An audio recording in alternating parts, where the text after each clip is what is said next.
जाति जनगणना। जाति जनगणना राष्ट्रीय जनगणना के दौरान व्यक्तियों की जाति के आधार पर आंकड़े जुटाने की एक प्रक्रिया है। भारत जैसे देश में जहां जाति सामाजिक, आर्थिक और राजनीतिक संरचना का अभिन्न हिस्सा रही है, ये आंकड़े विभिन्न समुदायों की जनसांख्यिकी, सामाजिक, आर्थिक स्थिति और प्रतिनिधित्व को समझने में मदद करती है।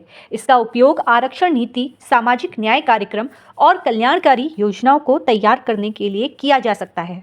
अगर हम बात करें ब्रिटिश काल की, तो ब्रिटिश काल में 1881 से 1931 तक हर दशक में जाति गणना की गई थी, जिसका उद्देश्य भारत की जटिल सामाजिक संरचना को समझना था और शासन को सुगम बनाना था। इस जाति गणना में जाति, धर्म और व्यवसाय के आधार पर आंकड़े जुटाए गए।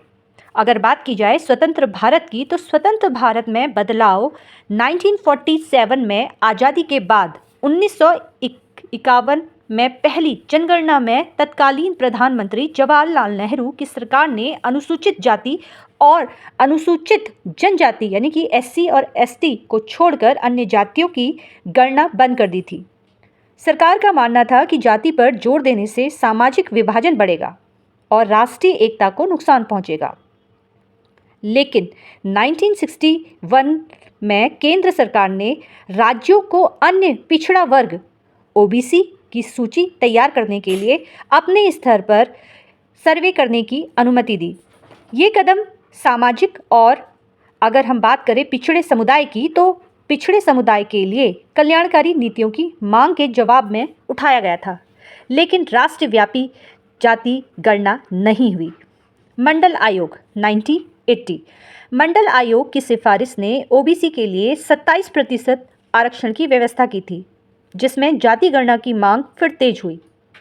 जातिगण आंकड़ों की कमी ने ओबीसी की पहचान और उनकी आबादी का अनुमान लगाना मुश्किल बना दिया था। फिर बात करते हैं हम 2011 की।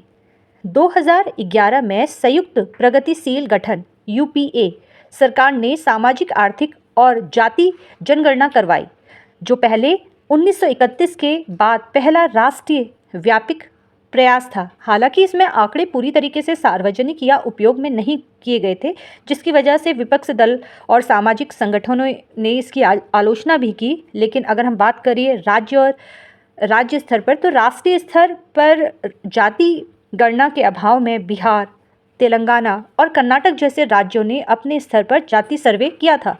उदाहरण के लिए 2023 में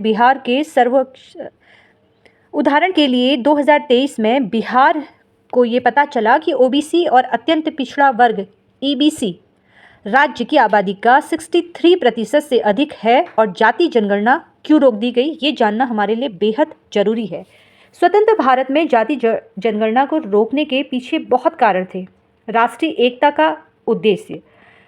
नेहरू सरकार का मानना था कि जाति पर जोर देने से सामाजिक एकता कमजोर होगी और जातिगत विभाजन को बढ़ावा मिलेगा। प्रशासनिक जटिलता यहाँ पर प्रमुख है।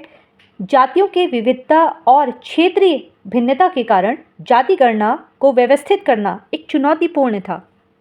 सामाजिक सुधार की बात की जाए, तो यहाँ पर स्वतंत्रता के बाद के नेताओं ने जाति आधारित पहचान को कम करने और समावेशी राष्ट्रीय पहचान को बढ़ावा देने की कोशिश भी की थी। जाति जनगणना अब क्यों जरूरी है? ये सबसे बड़ा प्रश्न है कि जाति जनगणना आखिर क्यों जरूरी है।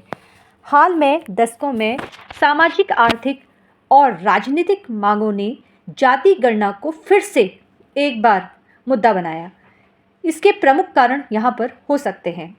सबसे पहला जो इसका कारण है, सामाजिक न्याय की आवश्यकता। अगर बात की जाए जातिगत मामलों की, तो सटीक जातिगत आंकड़े शिक्षा, नौकरी और अन्य क्षेत्रों में आरक्षण नीतियों को प्रभावित बनाने में मदद कर सकते हैं और यहाँ पर समुदाय की पहचान और उनके उत्थान के लिए ये बेहद ज़रूरी है। तो सामाजिक न्याय की यहाँ पर बेहद आवश्यकता है। नीतिगत सुधार भी यहाँ पर है।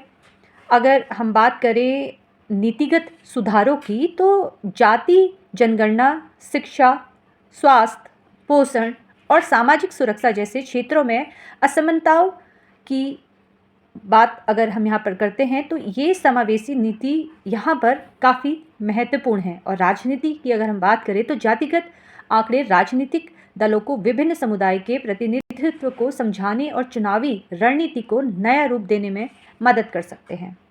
राज्य और स्तरीय मांगे बिहार जैसे राज्य के आंकड़ों के अनुसार जाति गणना की उपयोगिता को रेखांकित किया जाता है, जिसमें राष्ट्रीय स्तर पर इसकी मांग बढ़ती ही जा रही है। फिलहाल आप इसी तरीके से मेरे चैनल से जुड़ते रहिए। धन्यवाद।